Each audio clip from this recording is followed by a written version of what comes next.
मिले हों, लेकिन उनके व्यक्तित्व के साथ उनके साथ एक जुड़ाव, एक लगाव महसूस करते हैं। और यही रतन टाटा साहब के अंतिम दर्शन, उनके अंतिम संस्कार के वक्त भी देखने को मिला। ये रिपोर्ट देखिए।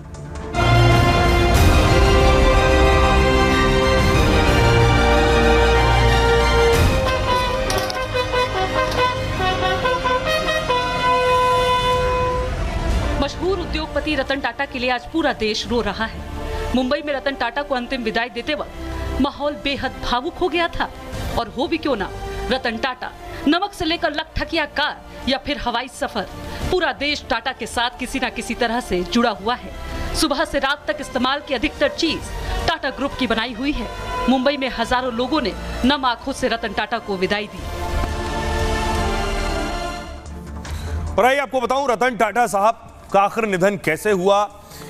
दरअसल पिछले दिनों भी खबर आई थी, रतन टाटा को 7 अक्टूबर को लेकर उनको खबर आई थी कि रतन टाटा को ब्रीच कैंडी अस्पताल में भर्ती कराया गया है।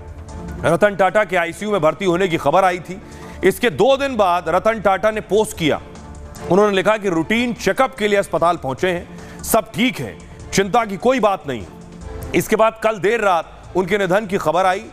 ब्रीच कैंडी अस्पताल में रात 11:30 बजे अंतिम सांस ली। सूत्रों के मुताबिक रतन टाटा साहब का ब्लड प्रेशर जो था वो डाउन था।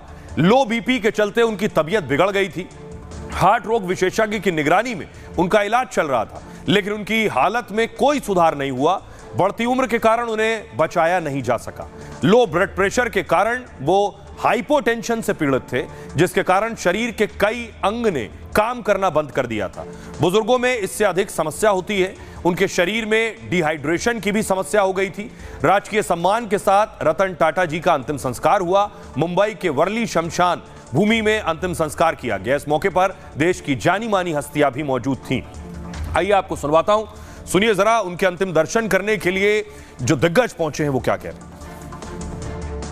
टाटा समूह का नेतृत्व करना ही अपने आप में एक बहुत बड़ी बात होगी, परंतु उन्होंने टाटा समूह का नेतृत्व ऐसे समय में संभाला जब टाटा समूह को अनेक प्रकार के परिवर्तन करना जरूरी, और पहले की तरह आज भी टाटा समूह भारत के उद्योग जगत में एक ध्रुव तारा बनकर है।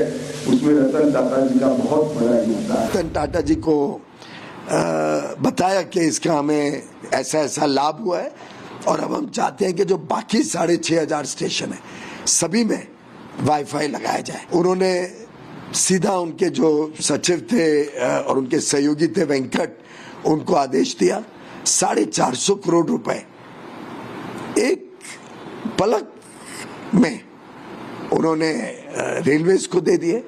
मुझे याद है जब अंत में वो प्रोजेक्ट खत्म हो रहा था तब थोड़े और पैसे की जरूरत थी। हमें शर्म भी आ रही थी कि क्या छोटे सी चीज के लिए टाटा जी को हम अप्रोच करें, पर उनके वेंकट ने कहा कि रतन टाटा जी ने कहा ये जिम्मेदारी है, टाटा ग्रुप पूरी रेलवे में वाईफाई को फंड करेगा। पूरे देश के लिए रतन जी ने जो कंट्रीब्यूशन दिया है वो अमूल्य है।